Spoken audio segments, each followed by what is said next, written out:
just waiting to get everything set up here. I think we're pretty good. Nice to be here with everybody today. It's been a day of very interesting technical things, I must say. But today we're going to talk about something more fun. So Ayurveda and hair care. And so let's just take a moment, close your eyes for a moment, take a nice deep breath and relax inside. And then take another nice deep breath. And just let go of everything else that's been going on with that exhale. So let's take a look at hair. Oh, something very near and dear to everybody. So we'll jump right in. So the condition of our hair is an indication of the quality of our digestion and the state of our digestive tract, including elimination of waste products and toxins from the body. All of those things will accumulate and affect the hair. So the 4 pillars of health that we look at in Ayurveda are ahar, diet, vihar, lifestyle, brahmacharya, how you manage your energy, and nidra, sleep. So these are all factors in the quality of your hair. So the first thing you can do is take a look at each of those. And they're all very important in terms of the quality of our hair, how much it grows, what it looks like. So when our elimination should take place through urine and feces and sweat and tears, if it doesn't take place properly, then the hair quality is going to be reduced. So that's a good place to start. You need to be able to eliminate what's called mala, or the things that the body wants to let go of. We need to let go of them. So the idea here then is to realize that that we're holistic beings. You know, that our hair is not just this separate thing that has to do with our scalp. It's a reflection of what's going on inside. We're a holistic system. So hair growth is a result of the bodily tissues, or called the dhatus from Ayurveda. And they are created as a result of a well-functioning digestive process. Now, that's not just digesting food, that's digesting food and life, everything. And our hair has a relationship to our nervous system. It's what's called an upadhatu. So the dhatu is the body tissue, and the upadhatu is a secondary body tissue, and it comes from vata. Vata being the air and the ethers elements.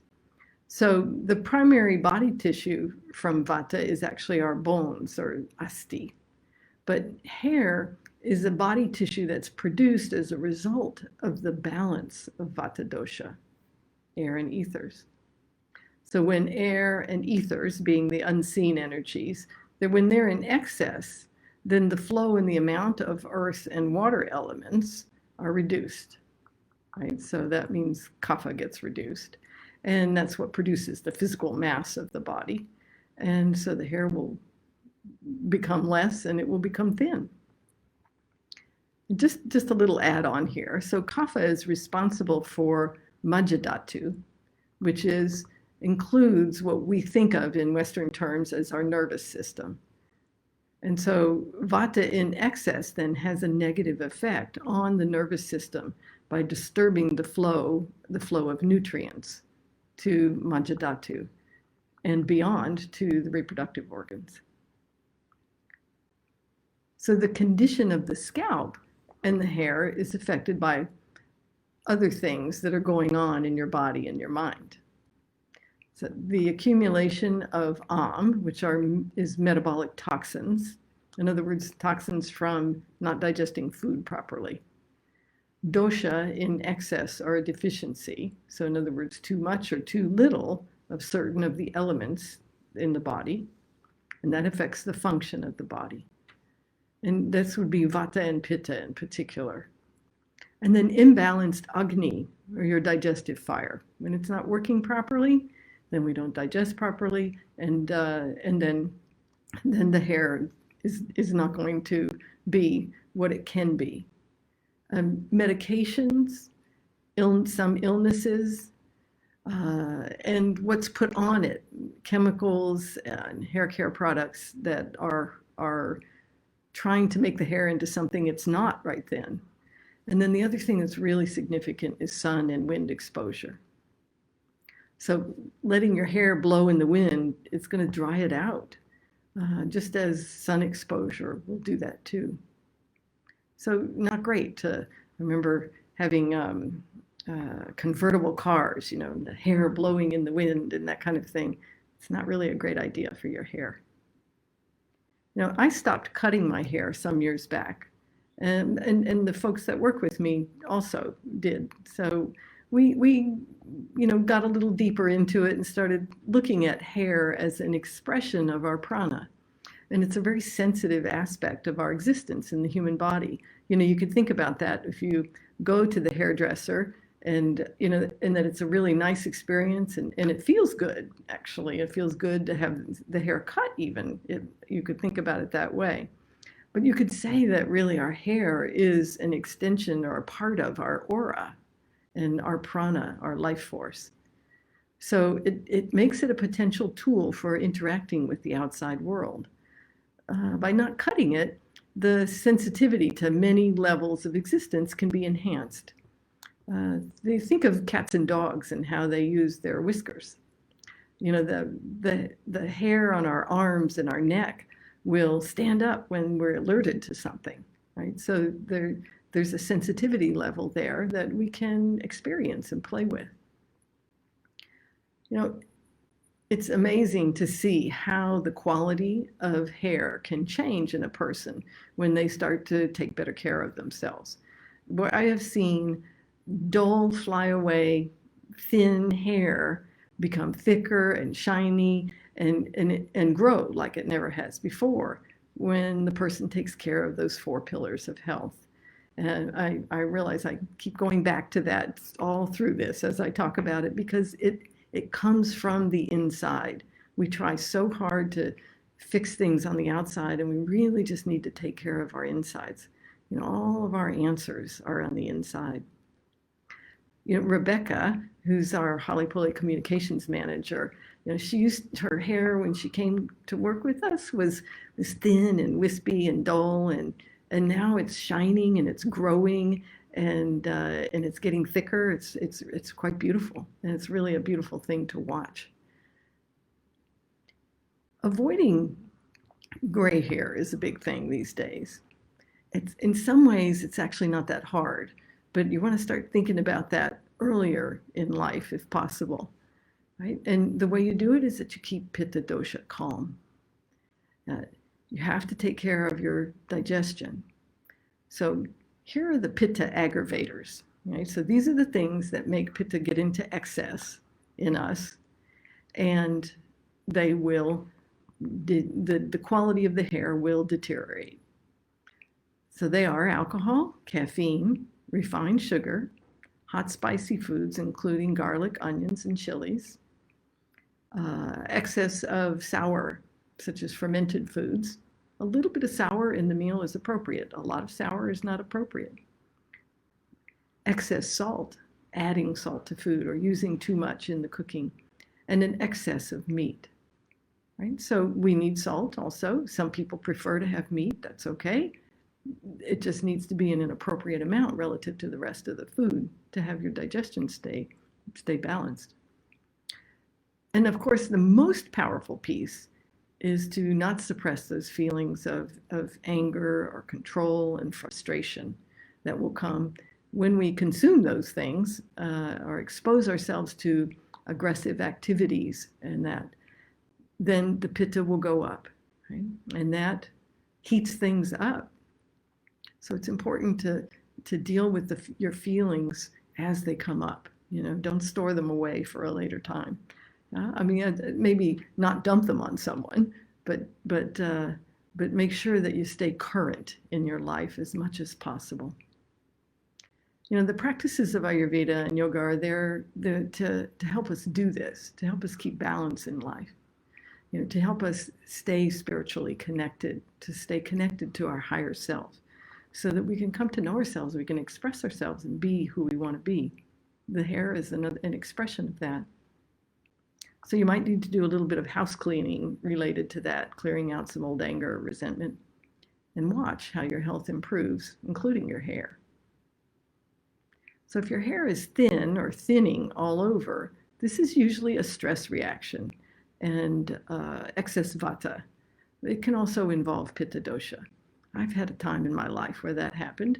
And actually, I was getting divorced. I moved. I mean, there were just so many things in my life that changed. And if excess Pitta is a primary cause, then the hair loss will be on the top of the head, or receding hairline in the front. But the solutions are the same. The solutions are that we need to balance the dosha and take care of our Agni.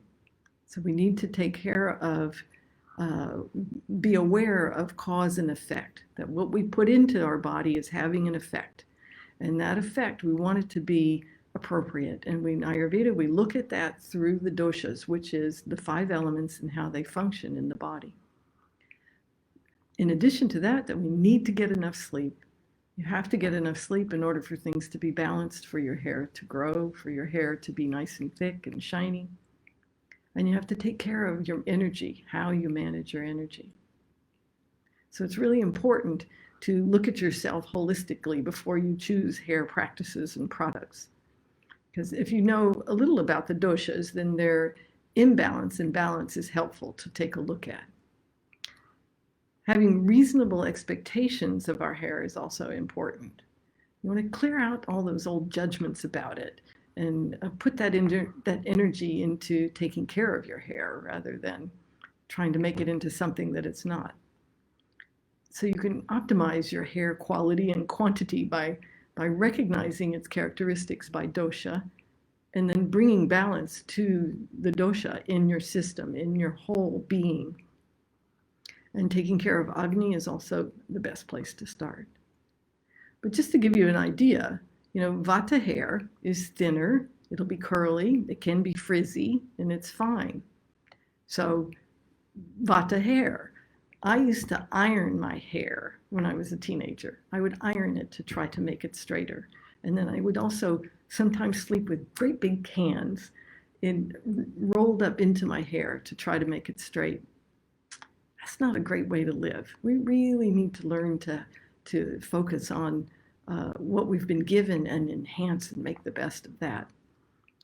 And Pitta hair then is typically, it's wavy, it'll be brown or red or reddish, and it'll have kind of a medium hair shaft rather than being fine. And then Kapha hair, well, it's thick, the hair shaft is heavy, and it'll tend to be straight. I wanted to have Kapha hair, but that's not what I was given. And so trying to make curly hair straight or straight hair curly is like pushing a noodle uphill. So good to work with what you've been given and make the very best of it. And hair color, the same. It's divinely given. It's an expression of our constitution. And when it looks dull or it seems like it's not a good color, that's because there's something wrong on the inside. And these are all things that we have control over that we can correct.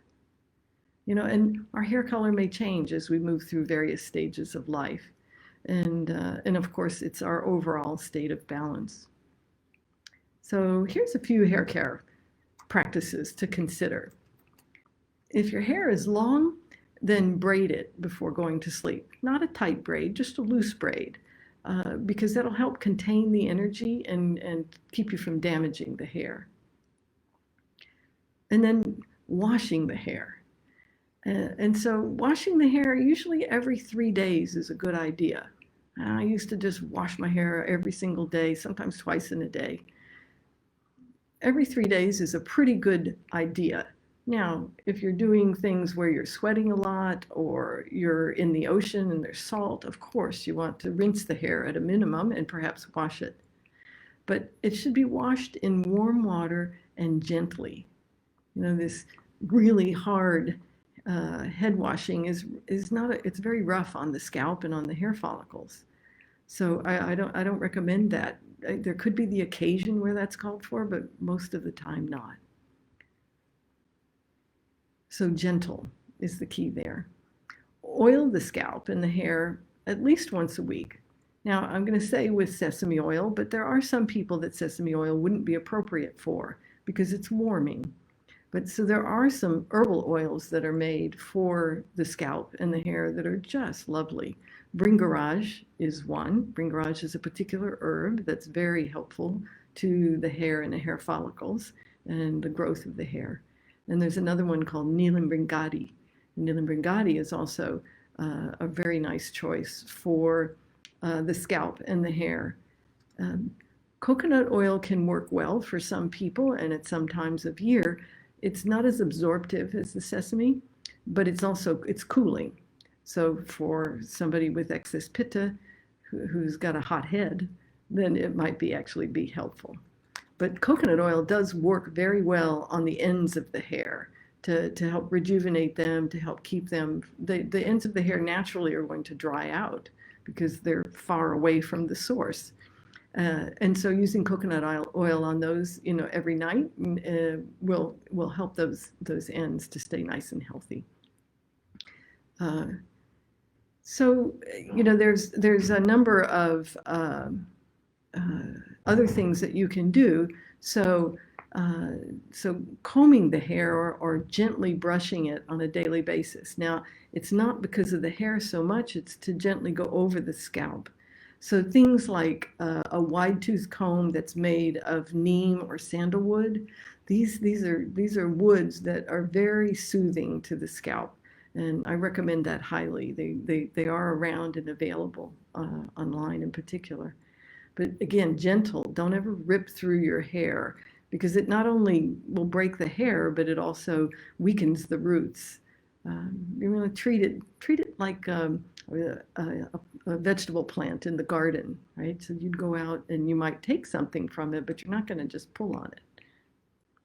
Make sure you cover your head and your hair in the sun, because the sun will dry it out, but also, especially those of you with plenty of pitta, too much exposure on the top of the head and you'll start losing your hair. So you can prevent it just by wearing a hat. It's also good, even if you're not worried about the hair, to cover the top of the head in the sun because otherwise pitta can get aggravated. And then keep your hair and your scalp free of any chemicals. You might say, oh, this thing works so good on my hair, but your skin is one of the 5 sense organs that how we experience life.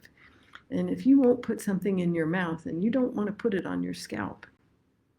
And so shampoos with the least number of ingredients that you can actually pronounce are a good idea. And I've been using a shampoo bar now for a while. I tried quite a few different ones to find one that worked really well.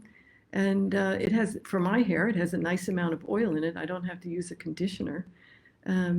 So there are many varieties of shampoo out there and not just something that just says natural, because they're usually not, but something that's made without chemicals. I'm not here to pump a brand, but there is a brand 100% pure that's very nice. You can also make your own. There's some very simple recipes to do that with soap nuts and using some other gentle soaps in combination with that.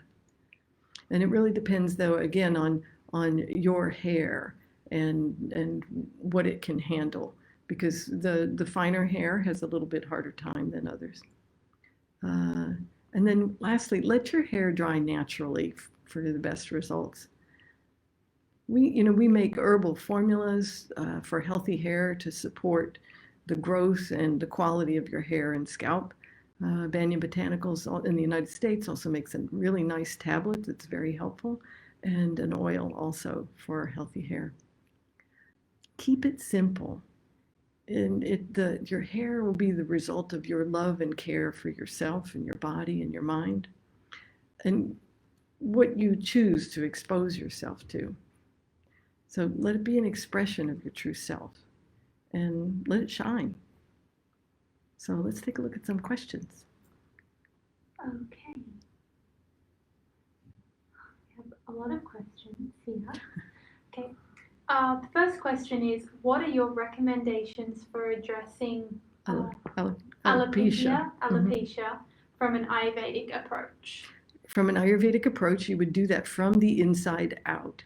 Now, if there are spots where the hair has gotten very weak, then an herbal oil will also be very helpful in that process. One must be very gentle with the hair when you have any kind of hair loss going on. Why is my hair thinning on the crown? It looks like a male balding pattern, but I'm a woman.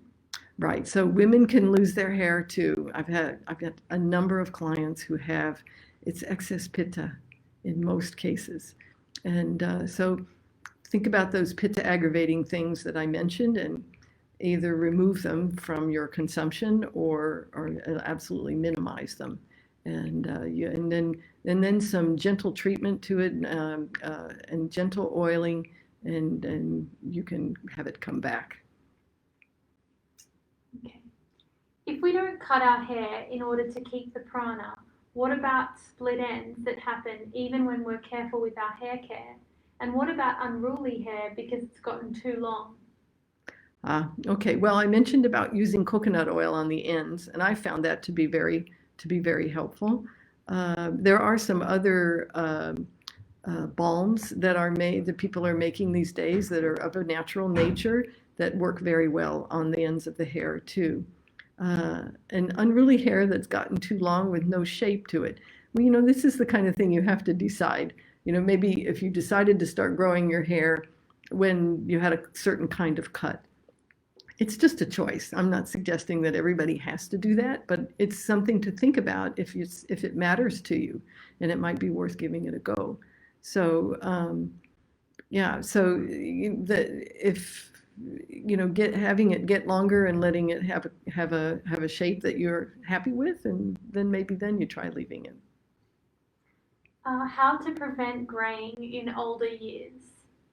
Or in younger years these days. Well, the way we prevent graying is to keep pitta calm, that's it. It's those pitta aggravators that will increase that opportunity. And I'd have to say for myself that I have one side of my family. My mother got gray very early in her early 30s, and my father was well into his 70s. And close to 80 before he really started having any gray, and so I thought maybe I'd get the latter, but what happened for me was that I got a lot of sun exposure, and had some times where I was using my head a lot, and it was I had a little bit of white going on, and then it just went, so it's all about our choices in life, and so I started covering my head more, realizing I was exposing myself to too much sun living in Hawaii. Yeah, but there are the Neelam Bringadi oil that I mentioned. I've had people, who just started graying and start using that and doing things to calm pitta, and you can actually reverse it early on. Yeah. I have Hashimoto's and thyroid autoimmune disease. As a consequence, my once luscious, thick, wavy hair has become straggly and half the thickness of what it once was. I would love some effective methods to implement in the hope of regaining my locks. This is unfortunately a very common problem these days. So this is a much bigger thing at work. So we have to go in. It's all an inside job. So bringing balance to the dosha, making sure Agni is adequate. There's a really significant emotional component involved with this. And these are things that have accumulated over a period of time. But you can get a great deal of correction from this, if not a complete reversal. And so, and I have had people do that, but it does mean change. It means you have to change some of the things that you're doing and how you're doing some things. And so the things that I've mentioned today are all things that would be helpful. But it's going to take more of that and reversing the process of that disease and removing the things that are encouraging it.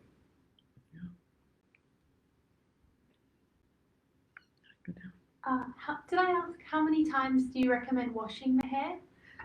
I mentioned that. So washing the hair every 3 days is really kind of ideal. And I thought, when I heard that, I thought, oh, really? Because I was used to washing it every day. But see what your life is like. But if you find, what I find is that my hair is much happier when I let it go 3 days. Now, I've tried letting it go 4 days, and I can tell the difference. So for some people, it might be every 2 days, but don't do it just because you're used to it. And somebody also asked about, they said, well, I really like to wash it in the morning because it wakes me up. And actually, that wake up needs to come from something else. So if you wake up in the morning and you feel groggy, that means your Agni is being insulted. And so there's some problem there with digestion, and that can be corrected in a different way. Okay, we had a couple of ladies write in who lost hair during the postpartum phase, and writing about how they can help with the undergrowth growing more quickly, and also that it's growing back different from their other hair. So can you speak to that? Yeah, it is different. It will be different. Life changes. That's part of it. But the other part, as I mentioned, some of the herbal formulas and the herbal oils, those are the things that are going to help beyond the diet and the obvious things that I've talked about in terms of balancing dosha and Agni. So as long as you have one thing that's happening, if Vata is very high, which it is after pregnancy, so if you're not doing enough to calm it down, that's also going to inhibit the pace of that regrowth. Okay, and someone wrote in asking about dandruff, and someone else wrote in about scalp psoriasis. I'm not sure if they linked. So dandruff, there's a number of different points of view on that. Some people feel like it's a fungus. Some people feel like it's just dosha imbalance. But let me just make a comment about the psoriasis. So psoriasis and eczema and those kinds of things are all a result of what's happening in your digestive tract. And that needs to be corrected there. But a great place to start is with eliminating and absolutely reducing those Pitta aggravators. So that's a really simple way to get started and start to get some results. But dandruff, there's a number of different cases of dandruff. It can be something that comes just as a result of the dryness of the scalp. It can be a fungus. And so it depends. So if it's dry and flaking, then oiling the scalp regularly and taking a look at diet and what you're doing there, that can bring better balance. But if you're oily and dandruffy, then this is some congestion in the hair follicles. Sometimes the fungus can be involved as well. So there are some things there's some very simple things that you can use. Some people just use straight lemon juice on the scalp and leave it on for a short period and then wash it off. You can also use some Ayurvedic herbs. Amalaki or amla is making a paste with that just for the scalp. It can be very helpful. Again, though, it's still some indication of some imbalance inside, so you want to address that as well in order to keep it away. Okay. Someone wrote in that they started losing a lot of hair about 7 years ago, and the doctor said it was due to being low in iron. So they were taking an iron supplement, and now they've stopped taking the iron supplement. Their hair is still brittle and fine, and they've been rubbing their scalp with oils, and they're being told to get Rogaine, which is a drug. Yeah, if you could just speak to that. Yeah, sure. Well, again, it's the same thing. So why we end up with low iron is because there's a problem in the digestion, and So making drastic dietary changes, hopefully it's in the direction of Ayurveda. And so I'm not sure that taking an iron supplement is going to make that much difference in it at this point. What you really need to do is correct your digestion, and so depending on where your diet was before, I guess that would indicate what is drastic. But extremes don't bring balance. So be very careful with what you choose to do. You know that the balance and the best. The best hair growth and the best looking hair, and that's going to come from nice balance inside and not doing extreme things and staying away from them. Okay. This gal wrote in, she bleached her hair and so it's falling out, and she's wondering if it's best to cut off that hair that's been bleached and start again. And also she asked, does the herb triphala aid in hair care? Okay. Yeah, great. Oh my, I'm so sorry that happened. Actually, I had that happen to me one time when I was a young person, and that was when I said, I'm not going to ever color my hair, because my sister decided she wanted to color my hair, and it was just horrible. But anyway, you know, you don't have to cut it off, but you might feel better if you do. And go ahead and get a fresh start. Often people, when they're, especially people who color their hair to cover gray, is another situation of a similar nature. That hair is, probably doesn't look the way you want it to look, and there's it's lost a certain degree of its prana just by the heavy chemical. So that's really a personal kind of thing, and wherever your hair is, and that, henna is something that we haven't mentioned today, but henna is something that there are henna products that are natural and there are henna products that are not. So that's something to take a look at. But it's not the answer to everything by any stretch, but it might be something to just take a look at to see if it would help you in the interim when your hair grows out. You mentioned applying oil to the scalp for the hair. How long would you recommend it's left on? Okay. Yeah. So you want to leave it on at least 20 minutes, and usually it's recommended to leave it on an hour or leave it on overnight. And that reminds me, if you're a person that has serious hair loss happening in a short period of time, I would get involved and have a consultation or do whatever you need to do to find out what's going on inside and change it that way first. Be careful if the hair is already really weakened, then applying too much oil to it is not a good idea. Because then you're going to be washing it more often to try to get the oil out and that kind of thing. So now you can put the oil on and leave it in there. And many people in India do this regularly. It's not the look that we're accustomed to, but you can do that sometimes. But again, if you're having a significant fast hair loss, be very gentle and not extreme. Do you have any advice for heavy folliculitis? Folliculitis. Okay. Again, probably a pitta involvement, but probably pitta and kapha. That's something that you'd have to take a look at what's happening in the diet. I'm very hesitant to treat things that are of that significant a nature without knowing the whole picture. So you can that kind of inflammation. You want to make sure what else is going on. I want to say that some coconut oil might be helpful, but it really depends on the extent of it, and so looking at the whole picture is a really good idea.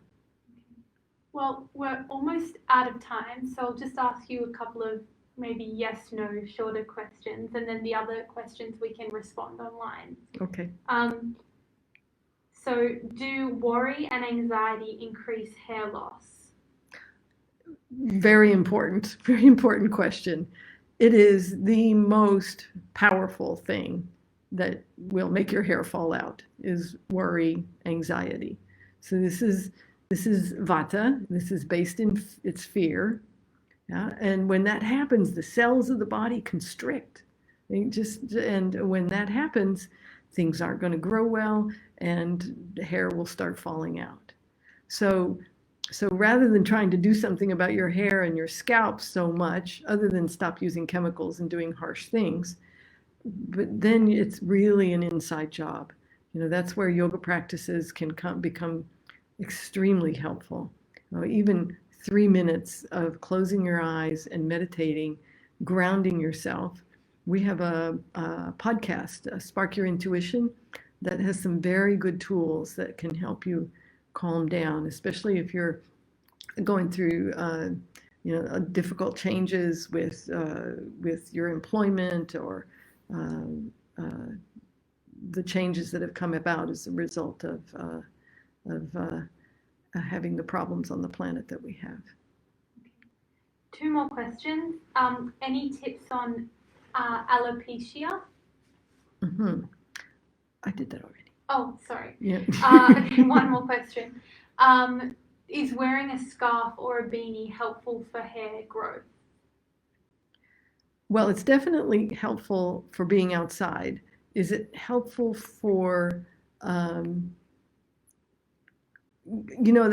an interesting thing, because one of the things that many people do in the world is that they cover their hair when they're in public because of the sensitivity of it and that. But does it help it to grow? I think you'd have to just try that and see. If it keeps it from the sun and the wind, where it might be getting that exposure, then I would say it would be helpful. If it keeps you warm and helps to keep your vata calm, then it will definitely help your hair grow. Yeah, so there's a number of factors you can see. It's our whole environment, our whole way of living, that it makes a difference. I think that's it. Yeah, let's just take a moment and close your eyes and go inside and take a couple of nice relaxing breaths.